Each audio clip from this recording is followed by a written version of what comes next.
Mack, on finding that his position was turned, conceived that by throwing himself into Ulm and remaining there, he would draw the emperor beneath the ramparts where he hoped to detain him and thus favor the flight of his other corps in different directions. He thought that he had sacrificed himself, and this idea served to uphold his courage.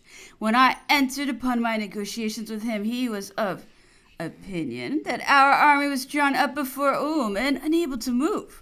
He made the Archduke and Wernick secretly quit the city. One division attempted to escape to Memmingen, another was flying to the mountains of Tyrol.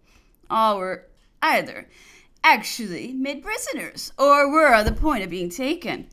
On the 27th, General Mack came to see the Emperor at Eschingen.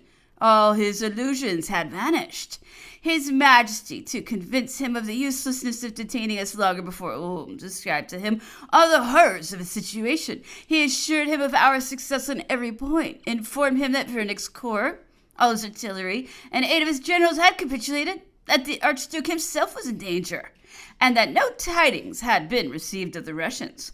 All this intelligence came like a thunderbolt on the general-in-chief. His strength failed him, and he was obliged to support himself against the wall of the apartment. He was overpowered by the weight of his misfortune. He acknowledged the extremity to which he was reduced and frankly told us that the provisions in Ulm were exhausted.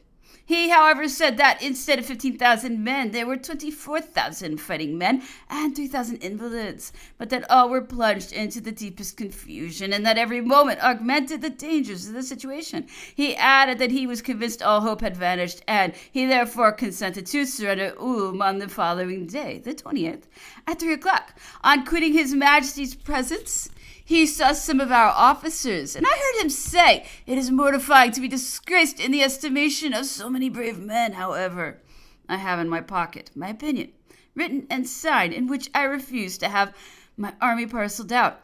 But I did not command. The Archduke John was there. It was very possible that Mack was obeyed only with reluctance. On the 23rd, 33,000 Austrians surrendered themselves prisoners. They defiled before the emperor. The infantry threw down their arms. On the other side of the ditch, the cavalry dismounted, laid down their arms, and delivered up their horses to our cavalry on foot. The troops, while surrendering their arms, shouted, "Vive l'Empereur!" Mack was present. He said to the officers who had addressed him without knowing who he was, "You see before you the unfortunate Mack." I was at Eschingen with Generals Mouton and Bertrand when Mack came to present his respects to Napoleon. "I flatter myself, gentlemen," said he to us as he passed through the saloon of the aide-de-camp on duty, "that you do not cease to regard me as a brave man, though I have been obliged to capitulate with a force so considerable. It was difficult to resist the maneuvers of your emperor. His plans have ruined me." Napoleon, who was overjoyed at his success, sent General Bertrand to examine the returns of the army that was in Ulm. He brought intelligence that there were 21,000 men in the city. The emperor could not believe this. "You speak their language," said he to me. "Go and ascertain the truth." I interrogated the commander of corps, the generals, and the troops, and from the information thus collected, I learned that the garrison contained 26,000 men fit for service. Napoleon, on hearing this, said, "I was mad, and that the thing was impossible." However, when the army defiled before us, its number, as Monsieur de Ségur had stated, amounted to 33,000 men and 19 generals. The cavalry and artillery were superb. Chapter 7. We had not been able to shut up all the Austrian force in Ulm. Wernick escaped by the way of Heidenheim, and the Archduke hastened after him. They were both in full flight, but fate had pronounced her decree, and against that there is no appeal. Napoleon, being informed in the middle of the night that they were advancing on Albeck, immediately summoned the Grand Duke. "A division," said he, "has escaped from the garrison and threatens our rear. Pursue and destroy it. Let not one escape." The rain descended in torrents, and the roads were in a dreadful condition. But fatigue and danger were forgotten in the triumph of victory. Our troops hastened onward, intent on conquest. Murat came up with the army, attacked and routed him. He pursued him closely in his fight for the space of 2 leagues, scarcely allowing him time to take breath. Some masses occupied Erbrechtingen with cannon. Night had set in, and our horses were exhausted. We halted. The ninth late arrived at about 10 o'clock. We then advanced. The attack was resumed. Village artillery caissons overtaken. General O'Donnell endeavored to keep his ground with his rear guard, but he was observed by one of our quartermasters, who wounded him and made him prisoner. It was midnight. Our troops were overcome with fatigue, and we pursued our triumph no farther.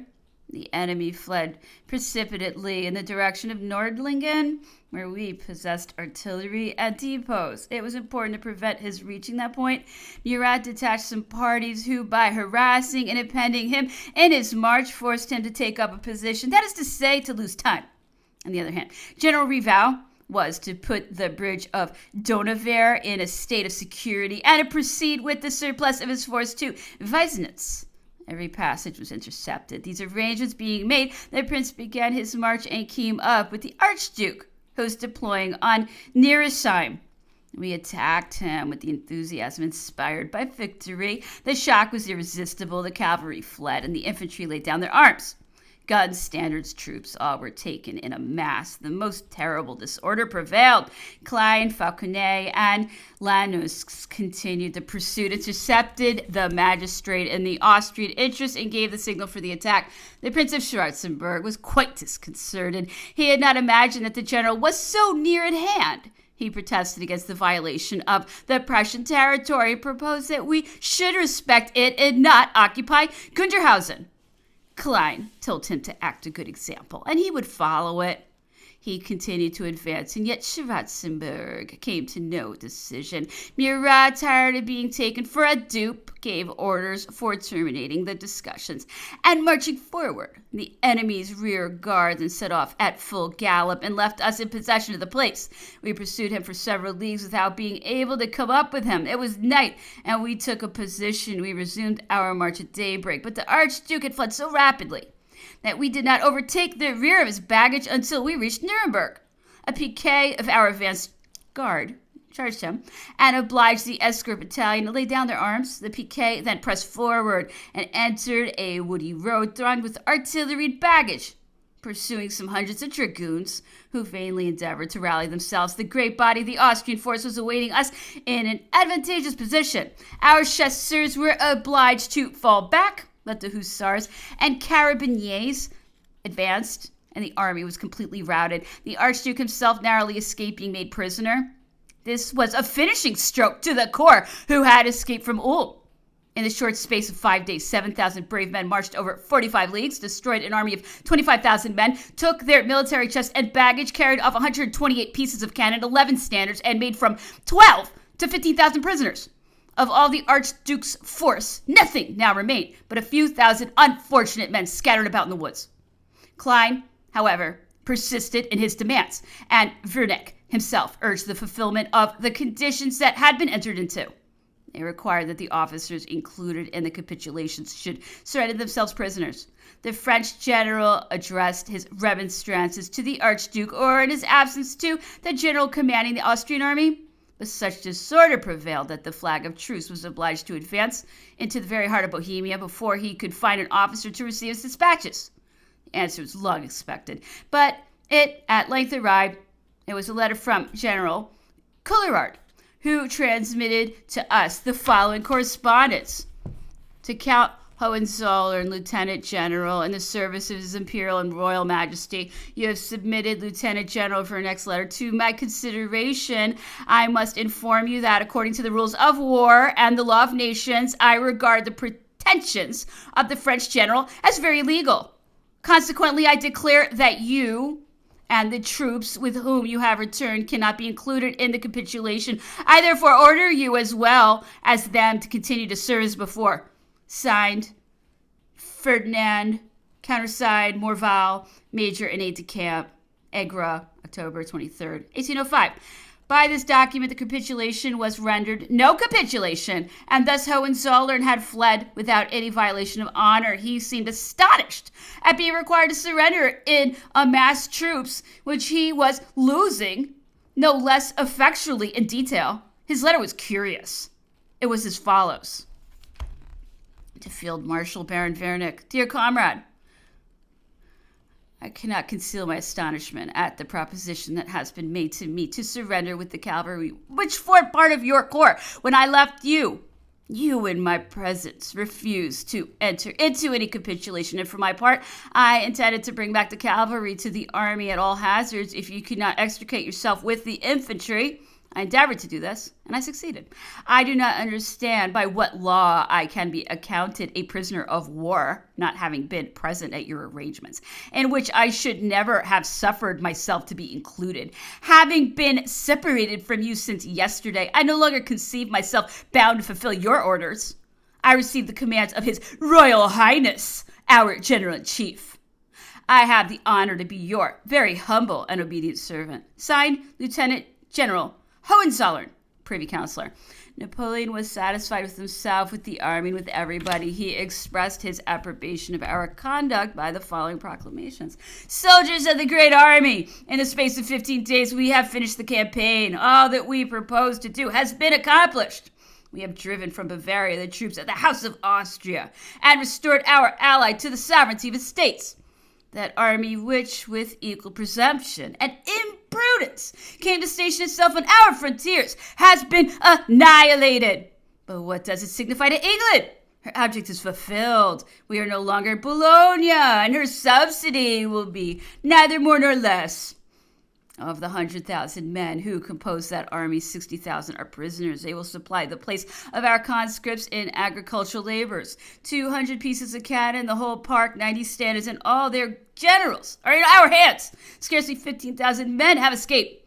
Soldiers, I announce to you a great battle, but thanks to the ill-concerted plans of the enemy, I have obtained all the success I anticipated without encountering any risk. And it is a circumstance unparalleled in the history of nations that so great a triumph should have diminished our force only by 1,500 men rendered unfit for service. Soldiers, this success is due to the full confidence you reposed in your emperor, to your patience under fatigue and privation of every kind, and to your singular intrepidity. But we shall not stop here. You are eager to commence a second campaign. The Russian army, which English gold has transported from the further extremity of Europe, will experience a similar fate. The present campaign is particularly connected with the glory of the French infantry. The question, which has already been determined in Switzerland and Holland, will now be decided for the second time, namely whether the French infantry be the first or the second in Europe. There are among the Russians no generals over whom I can hope to obtain glory. All my care will be to gain the victory with the least possible effusion of blood. My soldiers are my children. Chapter 8. We had now done with the Austrians, and we advanced to meet the Russians. Kutuzov affected resolution, and we thought him disposed to fight. We congratulated ourselves on this new opportunity of augmenting our glory. But all this was mere pretense on the part of Kutuzov.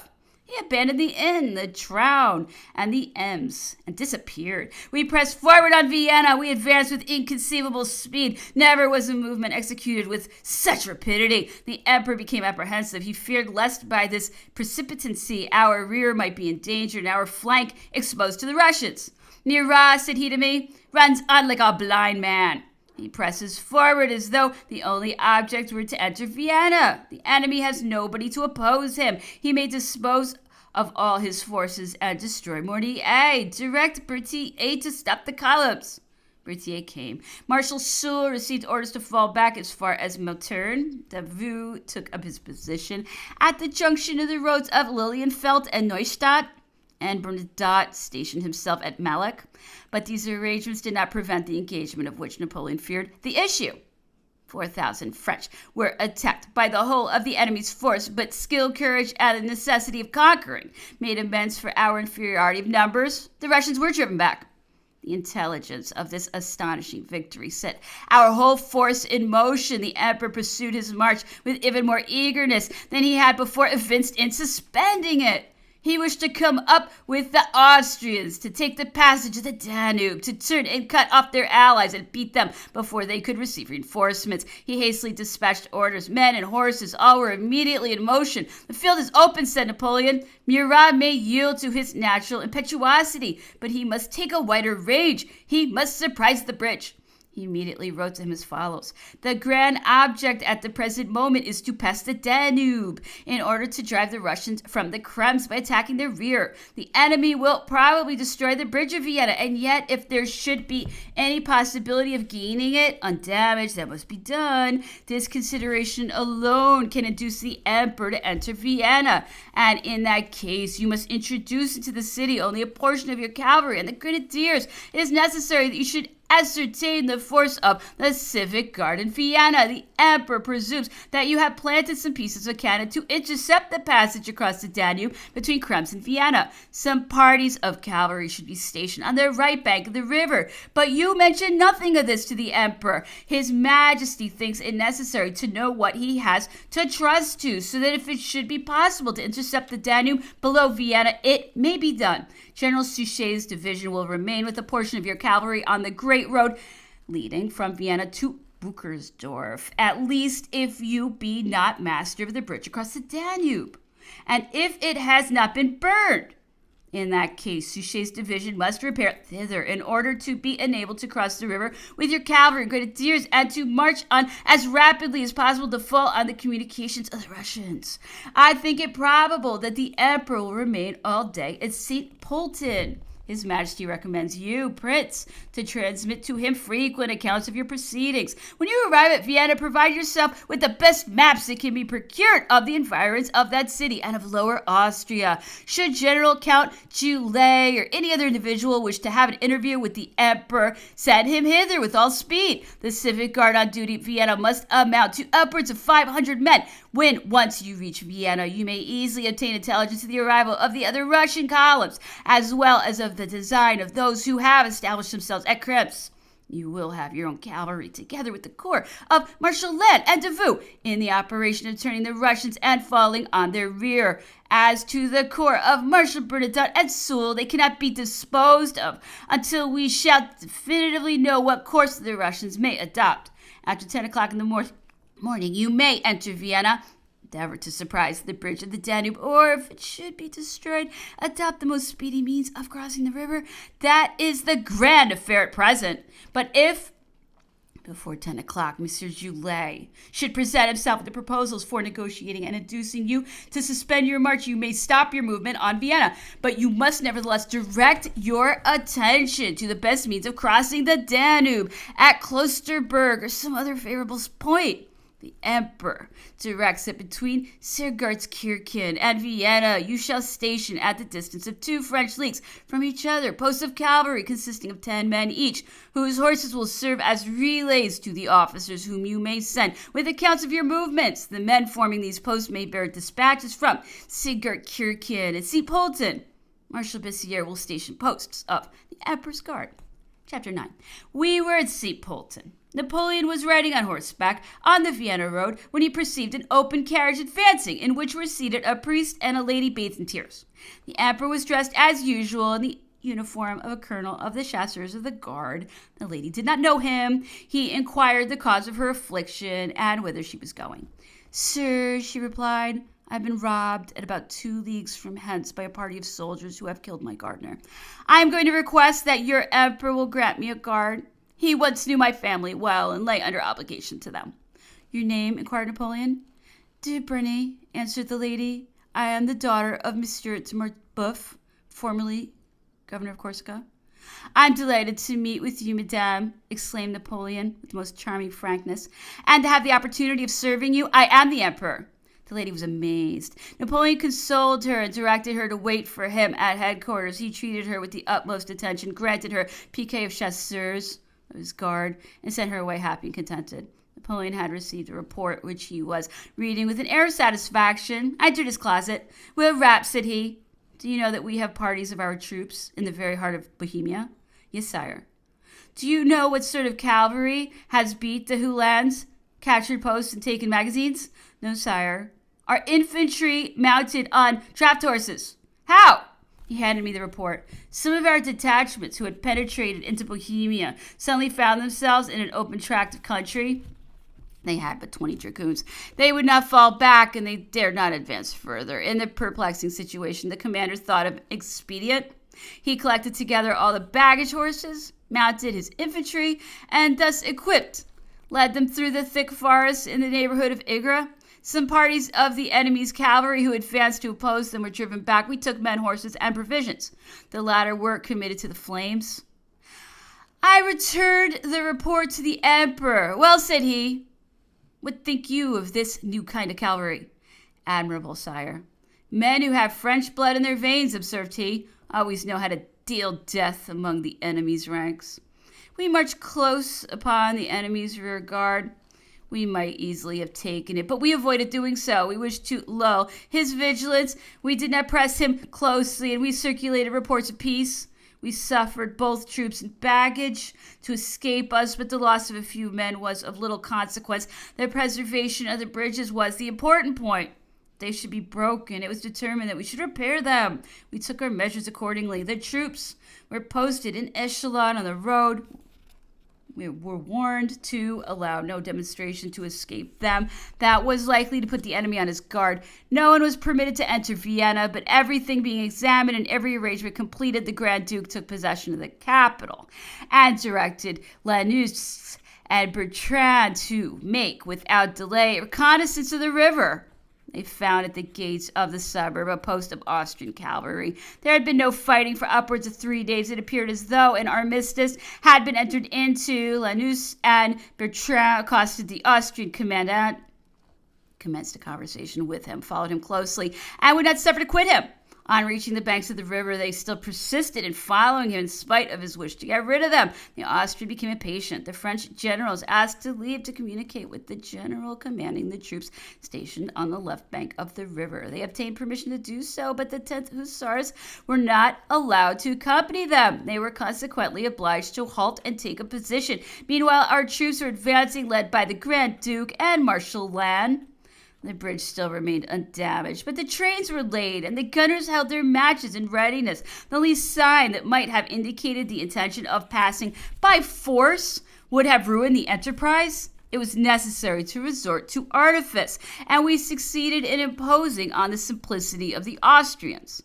The two marshals dismounted, and only a small detachment entered upon the bridge. General Billiard advanced, walking with his hands behind his back, accompanied by 2 officers of the staff. Lannes joined him with some others. They walked about, talking together, and at length joined the Austrians. The officer commanding the post at first directed them to stand back, but he at length permitted them to advance, and they entered into a conversation together. They repeated what had already been affirmed by General Bertrand, namely, that the negotiations were advancing, that the war was at an end, and that there would be no more fighting and slaughter. Why, said the marshal, do you keep your guns still pointed at us? Has there not been enough bloodshed? Do you wish to attack us, to prolong miseries which weigh more heavily on you than on us? Come, let us have no more provocation to your guns. Half persuaded and half convinced, the commanding officer yielded. The artillery was turned in the direction of the Austrians, and the troops laid down their arms in bundles. During this conference, the platoon of our advance guard came up slowly, and at length it arrived, making sappers and gunners who threw the combustible matters into the river, sprinkled water on the powder, and cut the trains. The Austrian commander, who was not sufficiently acquainted with the French language to take much interest in the conversation, perceived that the troop was gaining ground, and endeavored to make us understand that he could not permit it. Marshal Lannes and General Billiard tried to satisfy him. They observed that the cold was severe, that our men were only marching about to warm themselves. But the column still continued to advance, and it was already 3/4 over the bridge. The commander lost all patience and ordered his troops to fire. They instantly took up their arms, and the artillerymen prepared their guns. Our situation was terrible. A little less presence of mind on our part, and the bridge would have been blown up. Our troops in the river, and the campaign at an end. But the Austrian had to deal with men who were not easily disconcerted. Marshal Lannes seized him by the one arm and General Billiard by the other. They threatened him and drowned his voice when he attempted to call for help. Meanwhile, the Prince of Augsburg arrived accompanied by General Bertrand. An officer set off to render an account of the state of affairs to the Grand Duke, and on his way transmitted to the troop in order to quicken their march and arrive speedily. The marshal advanced to meet the prince. complained of the conduct of the commander of the post, requested that he might be punished and removed from the rear guard where he might impede the negotiations. Augsburg fell into the snare. He deliberated, approved, contradicted, and lost himself in a useless conversation. Our troops made the most of their time. They arrived, debouched, and the bridge was taken. Reconnaissances were immediately ordered in every direction, and General Belliard led our columns on the road leading to Stockrow, where they took a position. Augsburg, mortified at his ill-timed loquacity, proceeded to the Grand Duke, who after a short conversation referred him to Napoleon and also crossed the river. The Austrian piquet still kept guard on the bridge. We bivouacked in confusion. The troops were mingled together at Stockrow as on the banks of the river. Napoleon found that his interspersion was not convenient, and he sent the Uhlans to Vienna, where they were disarmed. We arrived at Austerlitz. The Russians had a force superior to ours. They had repulsed our advance guard, and they thought us already subdued. The attack commenced, but instead of that easy conquest which had been obtained merely by their guard, they everywhere experienced the most obstinate resistance. The battle had already lasted an hour, and it was still far from being decided in their favor. They resolved to make a last attempt on our center. The Imperial Guard deployed, infantry, cavalry, and artillery advanced on the bridge without the movement being perceived by Napoleon, for the nature of the ground screened it from his observation. A discharge of musketry was soon heard. A brigade commanded by General Schinner had been penetrated by the Russians. Napoleon ordered me to take the Mamelukes, 2 squadrons of chasseurs, and 1 of grenadiers of the guard, and to go forward to reconnoiter the state of things. I set off at full gallop, and it was not until I came within gunshot of the scene of action that I discovered the disaster. The enemy's cavalry was in the midst of our square and was sabering our troops. A little further back, we discerned masses of infantry and cavalry forming the reserve. The enemy relinquished the attack and turned to meet me. 4 pieces of artillery arrived and were placed in the battery. I advanced in good order. I had the brave Colonel Morland on my left and General Delamanna on my right. "Do you see," said I to my troop, "our friends and brothers trampled on by the enemy? Avenge them! Avenge our colors!" We rushed on. The artillery, which was taken, the cavalry who awaited us was repulsed by the same shock. They fled in disorder, and we, as well as the enemy, trampled over the bodies of our troops, whose squares had been penetrated. The men who had escaped being wounded were rallied. A squadron of horse grenadiers arrived to reinforce me. I was enabled to receive the reserves, who came up in aid of the Russian guard. We resumed the attack, which was maintained with terrible fury. The infantry dared not venture to fire. Always confusion. We fought man to man. Finally, intrepidity of our troops triumphed over every obstacle. The Russians fled and dispersed. Alexander and the Emperor of Austria witnessed the defeat. Stationed on a height at a little distance from the field of battle, they saw the guard, which was expected to decide the victory, cut to pieces by a handful of brave men. Their guns and baggage had fallen into our hands, and Prince Repnin was our prisoner. Unfortunately, we had a great number of men killed and wounded. Colonel Morland was no more, and I had myself received a saber wound in the head. I went to render an account of this affair to the Emperor. My broken saber, my wound, the blood with which I was covered, the decided advantage we had gained with so small a force over the enemy's chosen troops, inspired Napoleon with the idea of the picture which was painted by Gerard. The Russians, as I have already mentioned, hoped to defeat us with their guard alone. This presumption offended Napoleon, and it was long before he forgot it. After the Battle of Austerlitz, Napoleon made me a general division and sent me to the castle of Austerlitz until I should recover from my wounds, which, however, was not dangerous. The Emperor visited me several times, once on the day on which he granted an interview to the Emperor of Austria. He put into my hands 2 letters which had been intercepted by our advance posts. One was from Prince Charles, and the other from Prince Liechtenstein.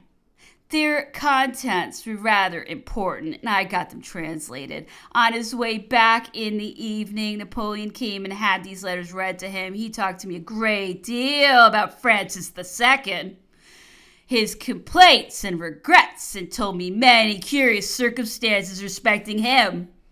We set out for Schönbrunn, and in about A fortnight after our arrival thither, Napoleon sent for me. "Are you able to travel?" said he. "Yes, sire." "Well, then, go and give an account of the Battle of Austerlitz to Marmont, in order to vex him for not having come, and observe the effect that it will produce on the Italians." He then gave me the following instructions. "Mr. Rapp, you will proceed to Graz, where you will remain as long as may be necessary to communicate to General Marmont the details of the Battle of Austerlitz. Inform him that the negotiations are open, but that nothing is concluded, and that he must therefore hold himself in readiness for any event that may occur. You must also make yourself acquainted with General Marmont's situation, and ascertain what number of the enemy's force is before him. Tell him that I desire he will send spies into Hungary, and that he will communicate to me all the information he may collect. You must next repair to Laybach, where you will find Marshal Massena, who has the command of the 8th Army Corps, and transmit to me a correct report of his situation. You will inform Massena that if the negotiations are broken off, as it is possible that they may be, he will be sent to Vienna. Let me know what amount of the enemy's force Marshal Massena has before him, and report to me the situation of his corps in every point of view. You will next proceed to Pelmanova, after strongly urging Marshal Massena to arm and provision the fortress in an effectual way, and you will inform me of the state in which it is. Next proceed and examine the posts which we occupy before Venice, and ascertain the state of our troops. Thence you will repair to the army of General St. Cyr, who is about to march on Naples. You must ascertain the nature of the amount of his force. You will return by the way of Klagenfurt, where you will see Marshal Ney, and then rejoin me. Do not fail to write to me from every place at which you stop. Dispatch estafettes to me from Graz, Laybach, Palmanova, Venice, and the place where the army of Naples may be stationed. I pray God to take you in his holy keeping. Napoleon, Schönbrunn, 25th Frimaire, year 14. I rejoined Napoleon at Munich, whither he had gone to be present at the marriage of Prince Eugene. Prince came from Italy, and I accompanied him. During my absence, peace had been concluded at Vienna. The emperor had an interview with Prince Charles. He intended to have presented him with a magnificent sword, but he was displeased with the Archduke, and the sword was not given. We set out for Paris. Acclamations resounded on every side. Napoleon was never received with so much enthusiasm.